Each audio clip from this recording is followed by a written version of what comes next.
রাজনীতিটা তো এখন একটা ডাস্টবিনের মতন হয়ে গেল। বাংলাদেশের রাজনীতি এখন যেন এক অদ্ভুত ধোঁয়াশা, যেখানে আদর্শের জায়গা দখল করেছে অভিযোগ, প্রতিহিংসা আর কাদা ছোড়াছড়ি। এমন মন্তব্য করেছেন বিএনপির সহ আন্তর্জাতিক বিষয়ক সম্পাদক রুমিন ফারহানা। একটি জনপ্রিয় টকশোতে অংশ নিয়ে তিনি বলেন, বর্তমান রাজনীতি এমন এক পর্যায়ে পৌঁছেছে যা সত্যি এক ডাস্টবিনের মতো, যেখানে নীতি, নৈতিকতা আর ভদ্রতা সবই হারিয়ে গেছে ক্ষমতার লড়াইয়ের ভেতর।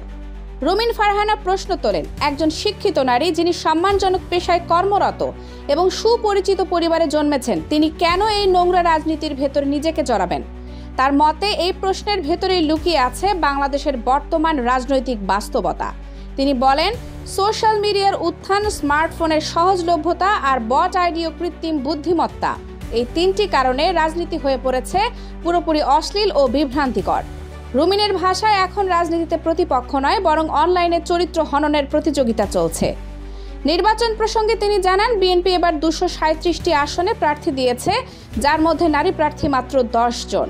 রাজনৈতিক বিশ্লেষকরা বলছেন, দেশের বড় দলগুলো এখনও নারীর অংশগ্রহণে পিছিয়ে। অনেক দলের সংবিধান অনুযায়ী 33% নারী কোটা পূরণ করতেও ব্যর্থ। তবে রুমিন ফারহানা মনে করেন, যোগ্য নারী নেতৃত্বের অভাব নেই, বরং সুযোগের অভাব আছে। পুরুষদের তুলনায় সংখ্যা কম হলেও নারী নেত্রীর দক্ষতা কোনো অংশেই কম নয়। সরকারের জোট রাজনীতি নিয়েও তিনি কঠোর মন্তব্য করেন। তার ভাষায়, যাদের নিজস্ব দলের নিবন্ধন ও প্রতীক আছে তাদের নিজেদের মার্কাতে নির্বাচন করা উচিত। ছোট দলগুলো বড় দলের ছায়ায় থেকে নিজস্ব শক্তি গড়ে তুলতে পারছে না, ফলে দেশে দ্বিদলীয় ব্যবস্থা আরও শক্ত হচ্ছে আর বিকল্প নেতৃত্বের বিকাশ রুদ্ধ হচ্ছে।